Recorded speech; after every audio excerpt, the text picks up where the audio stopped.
next one. Again, now this is again, and it's so sweet. I was finding it so heartwarming that people in long relationships and married relationships are sending questions about dating. So this Oh, one, nice. Hmm. she is married and she sends me a question saying, how do you date your super busy husband with two kids and in-laws at home? Oh, yeah. And my That's a simple tough one. answer to that is by getting experimental. Yeah. You have to widen the concept of what a date looks like. Hmm. Sometimes it can look like catching an entire series on Netflix together with wine and snacks in bed. Yeah. Sometimes it can look like a jog together or cooking together. Hmm. But whatever you do, the first thing that you and your partner, your husband will need to do, and I think this is the most difficult part. Actually, the ideas are not the challenging part. Ideas are plenty and everybody can think of them. This is the challenging part that you and your husband are going to need to practice setting boundaries with your kids and your in-laws. Yeah.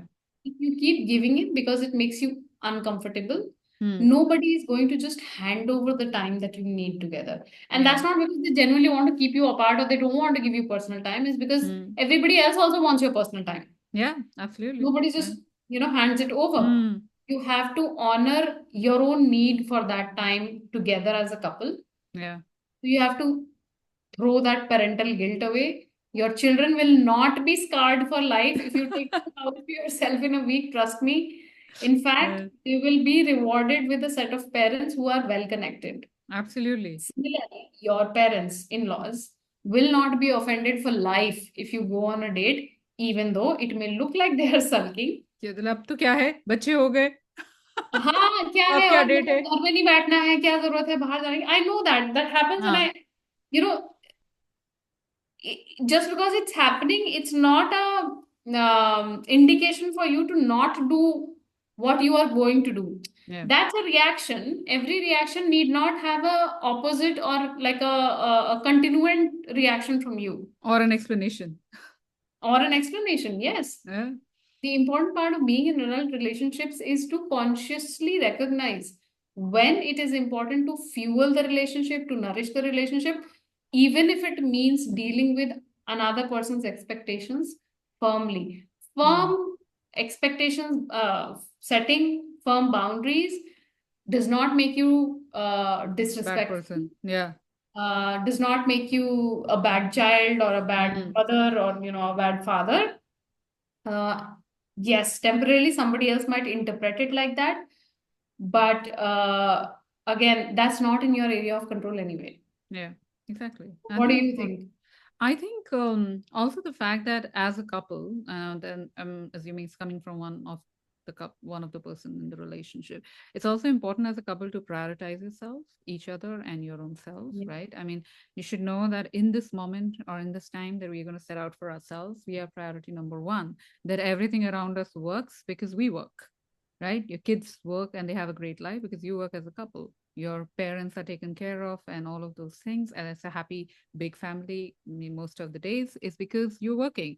If you, as a unit, you're the foundation. If you kind of move apart, everything falls apart, Yeah. right? So this really is the foundation. And it's challenging. And that's why, as boring and mundane as it might sound, to kind of put in that time of date, this is the day we're going to go out at this time.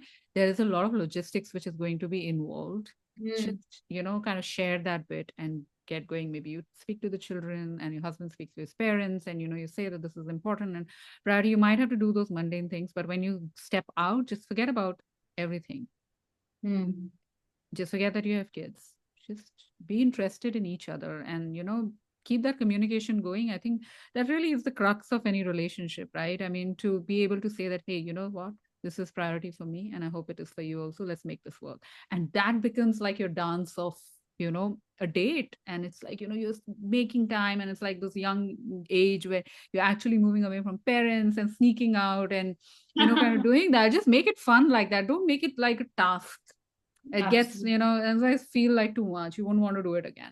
Just make it like this fun game that you do where you run away from your kids and run away from your parents, and you're just two individuals who are in love and you want to have a great time Yeah. together, kind of a thing. Yeah. Yeah. Sneaking out of the house at different times with different Imagine, yeah, excuses. exactly. I'm going to meet my Get friend and get I'm a little naughtiness into it, absolutely. yeah, And again, I here also I recognize that once initially when you do this, it's not going to be easy because we get so used to yeah. only having conversations around kids, that once you find Mm. yourself without kids, you don't know what you're talking, Yeah. talking about. You're just, there's this uncomfortable silence. Mm. And that is where what Shikha and I were talking about in the previous question comes in, the exploration part. Ask yourselves deeper questions. If you're in an uncomfortable silence, don't be afraid to ask deeper questions. Go beyond the superficial, beyond movies, beyond, food. Oh, what are we going to order today? Or, Yeah. oh, how was your day at the office yesterday? Go deeper than that, because you are also growing. Your partner is also growing, evolving as human Mm. beings. Even if you got married 5 years ago, you are not the same people Yeah. today. Take the time to get to know each other Mm. afresh. Yeah.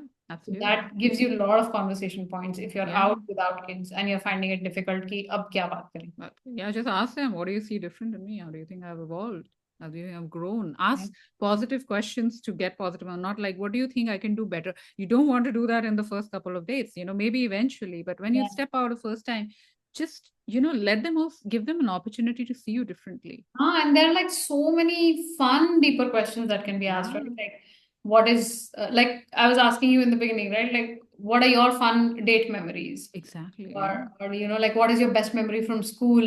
Hmm. What is your best moment from school? How did you feel when you first got the job? So many things, Yeah, right? Don't exactly. talk Yeah. about them. Yeah. So many of the things. And what do you still find attractive in me? All Mhm. of those things, right? I mean, there's just so many things that could just kind of bring back the butterflies. Absolutely. And Yep. they should remain. Yes. Do we have another question? Yes, we do.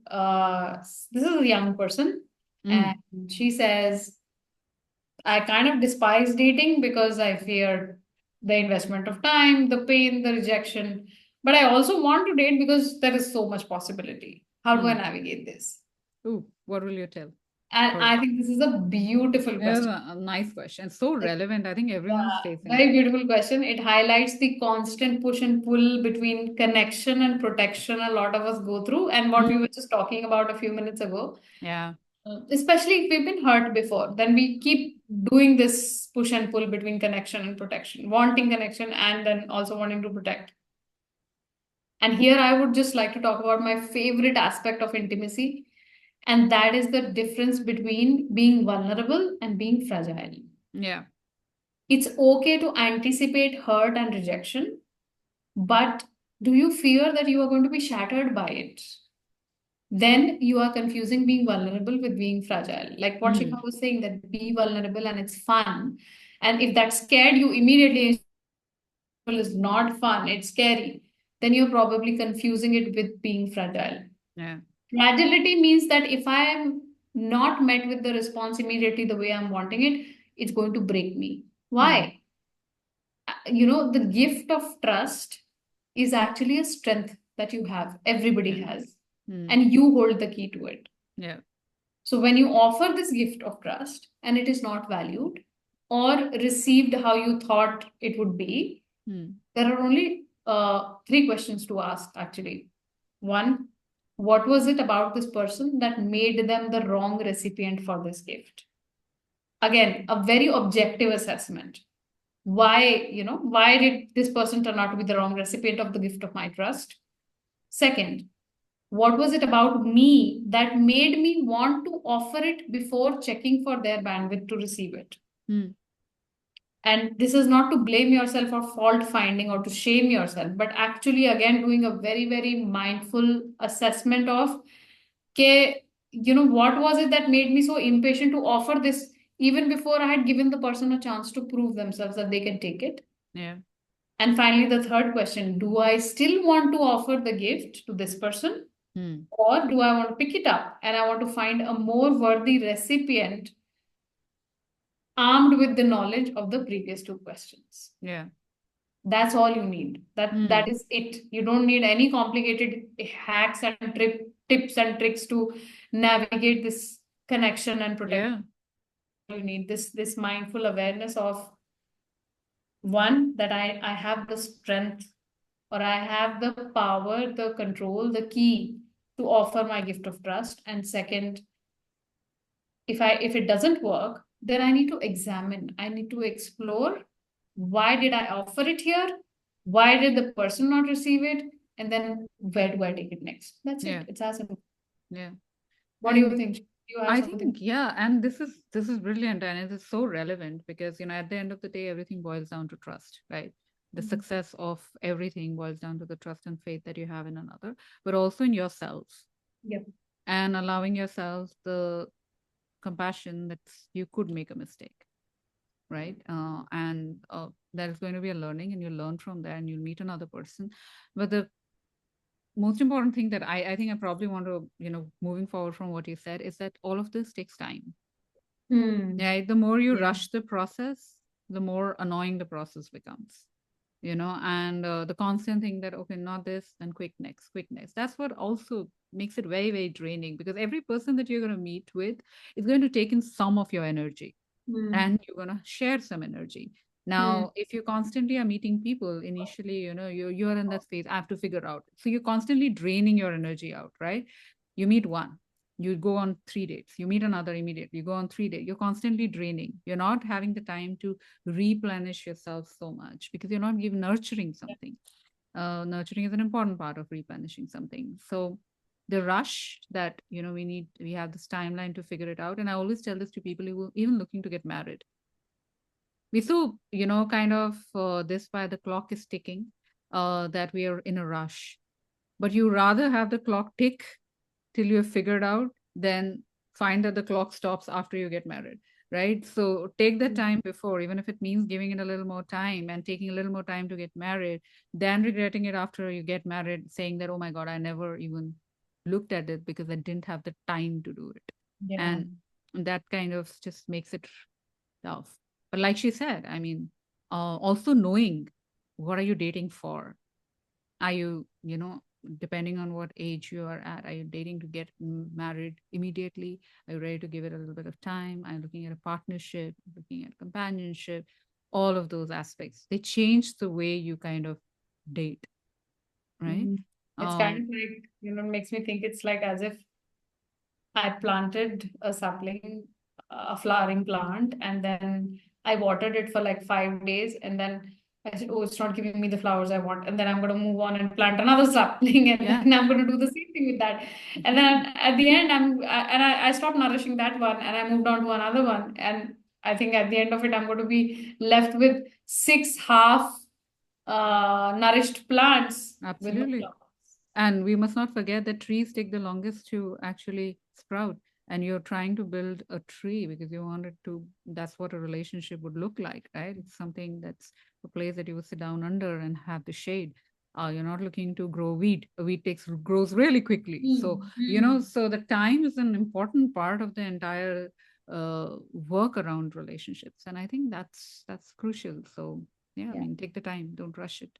And you might just enjoy it. Owe yourself that. I mean, you deserve that also, Yeah. uh, to ensure that the rejection or the pain or the hurt is minimized. Hmm.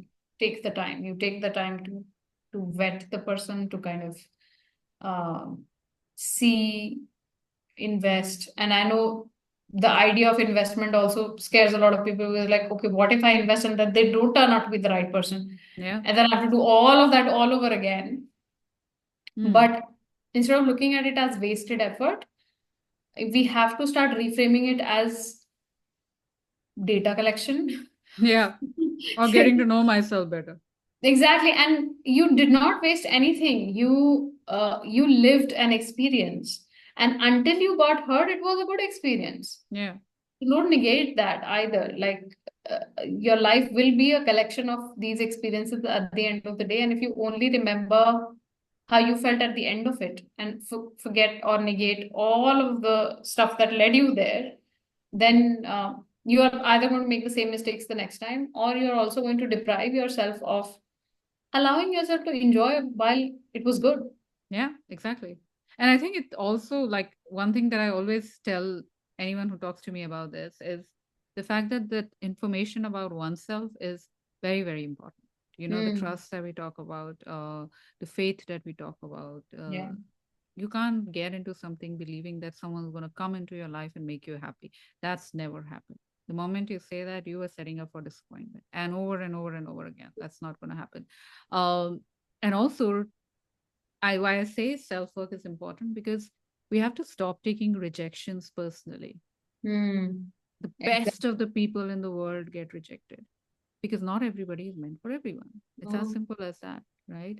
Uh, the whole idea, I think, what we were fed as kids, the soulmate or har kisi ke liye koi bana hota hai types, it comes from the fact that you're not for everybody. It's not about the one person, but it comes Yeah. from the fact Yeah. that you're not for everybody. You know, that's the whole concept. You Yeah. cannot please everybody. And the more we understand that someone's rejection is not something about our self-worth, uh, it's just we didn't fit into what they were looking for in their life at that point of time, and they didn't fit into what we were looking at in our life, and that doesn't make anyone any lesser than the other, and that's okay. And it's worse when you are wasting time thinking about a rejection from a person that you didn't even like. नहीं, मुझे कैसे reject कर क्यों? वो दिया? चाहिए भी नहीं था आपको. Ah, exactly. Because we take things so personally, right? We're living in a world where we are thriving on external validation. This is not the kind of validation you need. You don't need Yeah. it. You're enough. And for someone, you're going to be enough. Maybe. Or, and you will work on things. I mean, that's as simple as that. And if So, that's where you find yourself struggling to believe that you are enough, then do your self work. yeah. Yeah, you have to do it. Every That is time. the only thing that is going to work in the long run. Mm, Be the person that you think your ideal partner is going to want to be with. yeah. And do that by just, facing everything that you have within you layer by layer. And when you do that, when you become the most aware, mindful. I'm not using the word healed because I don't think healing is something that has like an end point. You can Yeah, keep exactly. it for the rest of your life. So I'm not saying that become the best healed version of yourself, but become the most aware, most dedicated to work version of yourself. Yeah. And then find someone who's also committed to, I think one thing that's really a big Who values plus is that, yeah, and someone who is excited about growth like you are. exactly. You know, if you get someone, and that's, I think, is really, I mean, from where I see it, is a recipe for a long-term relationship. Is when you Mm. commit to growing together and becoming your best version and Yeah, doing it totally. parallelly, not Instead of like, getting locked in the idea of, oh, we are never going to change, we are always going to I'm stay. always gonna be like, that's a That is a disaster. that's a disaster. So come, being with someone who's committed to growth, it's exciting, because you want to kind of change and evolve together and have a different person every maybe 5 years with the same person. Yes, yes, same Yes. person. Yeah. And okay, last question of the day today. Hmm. Uh, this is somebody from the US, and she says that I am dating to marry. I am dating because I want to find a life partner from this process. Hmm. And I'm not going through the whole typical matrimony channel. I'm Path. doing Yeah. it through the dating aspects. So, how do I filter for potential partners? How do I filter out that, okay, this person is worth looking into and exploring more? Hmm. And I love this question because I have devised this personal system of three-level filtering that Awesome. I can tell you Let's about. get that. Yes. Yes, I know this is a secret recipe for me that I tell my clients who are dating to marry. Hmm. First level filter, intent and effort. So, like for example, this girl, she had once told me that she met someone on a dating app who actually happened to live just 5 minutes away from like her place. Hmm. Okay.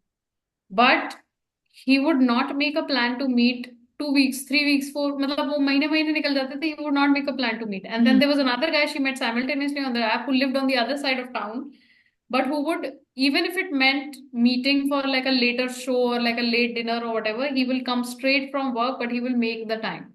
Hmm. And yet, she was feeling more attracted to the one who was right there and not making any plans, who would text her at the drop of a hat and say, hey, you know what? Today it so happens that I'm free, you want to go out? Ah. And she'll Yeah. be like, then she So, started to wonder that, okay, wait. So then she started to refuse going out with him because it was like an ego, it became like an ego thing. Was you text me at the last moment, hmm. not going to do it. But I told her to look deeper and I said, but wait, look at the effort, right? Where is the intent? Where is the effort? Yeah. And the question to ask is that where there is intent and effort, you are not finding the spark. Hmm. But where there is chase, Hmm. where there somebody is playing hard to get or kind Yeah. of getting your presence, you are constantly thinking of Attracted. this person. Hmm. So that's the first filter, that you have to check how intent this person is in spending time with you, or making time to spend some quality time with you, and not just fitting you in their schedule when it's convenient. Hmm. Of course. Yeah. That's the first filter. Once you cross this, the second filter is for your value systems. Hmm.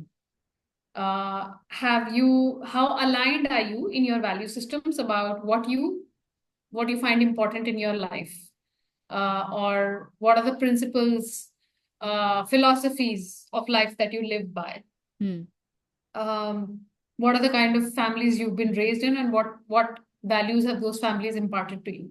This is the second filter, because this is going to ensure that you are not clashing on major ideologies. You can clash on ideas, you can clash on, or you can disagree on, like, so many aspects of the Yeah. world, politics, and all of that. But eventually, if you don't have a common vision for life, Hmm. then you're going to have problems. Hmm. So the second filter, after you've cleared the intent and effort, is to start looking and digging deeper for what does this person envisage for a longer goal for life, and does that align with yours? For Yeah. example, I had this couple who was dating, and the guy was an entrepreneur, and his dream was that I'm gonna work till I'm 40, Hmm. and then I'm going to take an early retirement, and then I'm going to go settle in the mountains, Hmm. away from all the buzz of the city and all. Noise. Yeah. Hmm. And the girl, what she wanted to do was, she said, I've spent a lot of my time taking care of my family and my mom and all of that. So now that I'm free of that, I want to actually put my effort into my career, build that. And I see myself having an office in a metro city 10 years down the line. Two different goals. Yeah. Where is this going? Because Yeah. today you're not realizing it, today you're on the high of that relationship, but 10 years down the line he's going to say, oh, you know what, I want to move there, and you'll be like, no, but then can't you stay here with me? And then at least Hmm. one of you is going to feel like they have to compromise. Yeah.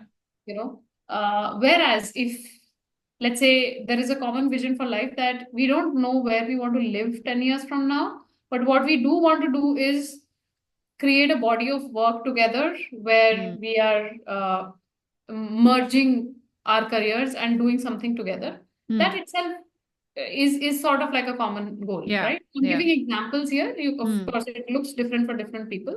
Of course. But Yeah. second Hmm. filter is definitely this: the long-term vision for life, what you imagine your life to be 5 years, 10 years from now, and the value systems that you are both carrying. What's important to you? Justice, honesty, loyalty. So there are these typical words that everybody uses, but what does it really mean to each Mean of to you? you. Yeah. Loyalty means different things to different people. Hmm. Honesty means different things to different people. Yeah. Take the time to get that definition. Don't just assume that the way you look at honesty, the other person also This looks at also it. looks at it. Yeah. So that's second filter. Third and the final filter. Once you've cleared the second one, I think you are in a good stage. You are pretty much on a solid foundation. And if you're reaching this level, I would say that you should technically have, or ideally have, like 2 to 3 people on this level. Hmm. So start sorting through multiples, and I don't stick to one. And, like, especially if you're dating to marry, because you are on a sort of a timeline, Timeline. Yeah. right? So start filtering, and then narrow down to 2 to 3 people who have cleared level 2. Hmm. And then the third level actually is day-to-day life. Hmm. How does this person conduct their day-to-day life? Are they neat? Are they messy? Are they hygienic? Are they unhygienic? Hmm. Do they, are they sloppy, or are they like a control freak and a neat freak? Yeah. What kind of aesthetics, those kind of things. Because why I've kept this as the final filter is because these are things that are actually easily adjustable. Hmm. So if someone, I have like a few friends who, when they were bachelors, guys, when they were bachelors, they would be messy around the house Messy. and sloppy Yeah. and all of Hmm. that. But when they got a woman in their lives, They actually made the effort to, Get neat and get clean. Yeah. nicer apartment or like get better furniture, Hmm. because they used to be like, I don't think that I want to invest when I don't have somebody who will also appreciate it like me. If Yeah. Yeah. sloppy roommates, I don't want to do it for them because I know Hmm. it's going to get ruined. Hmm. But I meet someone who I want to build a house with, a home with. I want to take my time to buy my furniture. Yeah. That looks different. Yeah. Exactly. So Hmm. this changes. This can change. The day-to-day Hmm. conduction of life is the fastest thing that you can change, or the easiest thing. The Hmm. other two, Actor. you can't change, and you shouldn't even try to. Yeah. Then Don't it's try to change how much intent, effort someone tries to put in you, because that's something they have to show you. yeah. And don't try to change someone's value system or think that you will be able to change it once you are in a committed relationship. Because it's That gonna come up. is the Yeah. biggest error that you will make. Yeah. Yeah. So on the third level comes day-to-day life and having a discussion around, okay, here's how you live day to day. You like to be in pajamas all day. I like to wake up at 9 a.m. in the morning, take a shower, and get dressed, even if I'm working from home. Hmm. Is this going to be a problem? If Yeah. yes, how do we navigate this? Do we create our separate work zones in the house so that we are not stepping on each other's toes? What are we going to Hmm. do? This is navigable. This is Yeah. easy. And once you clear this, then at max you should have one person at the end of this, or maybe majorly two, Two. and then you take your choice. Yeah. But these are my I think filters, very important ones. my recipe that you can follow if you're dating to marry and you want to find potential partners for life. Yeah. And I think it's so important to put in this effort because, Yeah. it is a big thing. And this is, I think, a great guide. So I hope people listening do and who are looking to get married and are dating and in the process, this kind of gives them a outline as to how do they I go hope so. forward with this. I hope Yeah. so. It Yes. works. It's tried and tested. It works. So you can just Yeah, try. well, it will. Yeah, because we never think about these things. We're so in that haze of whatever attraction, love, or whatever you may call it, and in that urgency of getting married, finding the person, that we kind of We are forget like that. ticking off the usual check boxes, na? The Yeah. work status, the family Hmm. status, all of those things. Yeah. But these are the things that are going to actually impact how you're going to live your life together. Exactly. Awesome. So I think that was a great conversation. Those are But the we questions for the have so day. much to talk about even more. Yeah, there is so much to talk about, and I'm hoping that after this episode, we are probably going to be flooded with more questions. I'm hoping so too. Uh, and Yes. please send them our way. We would love to answer them on the podcast. Yeah. Or if you want to answer a question that we've discussed today, please feel free to leave it on the comments. And I'm sure the people who have sent in these questions would read your answers. Yes. And look out for the next one. I think we should talk about dating in the 30s and the 40s in the We next will. episode where, Yes. we talk about a little more mature dating and how things change as to what are you looking at. Two different age groups, and different perspectives Yep, we're towards going to be it. talking about dating in the 30s and 40s, coming back to the dating game after you've been out of it for a while, Yeah. or getting into dating after coming out of a long-term marriage or a long-term The relationship, relation. which Yes. which will have its own challenges. So I definitely want to address that in the next Awesome. episode. All right, everybody. Thank you so much for listening to us. This is the Grown Up Girls podcast, and this is Prachi, and this is Shikha, and we're talking to you. By now, you should know us. If you don't, you can check out our previous episodes and get to know us a little bit better. So I'm actually taking you to the previous one now. Exactly. But just for a recap, I am a trauma focused relationship therapist and a mindful dating coach. And Shikha is an internationally known mindset coach and a mindfulness coach. Yes, and that's what we do. And anything, we'd love to hear from you always. Take care of yourselves, and yeah, Yeah. Good night. Bye. bye.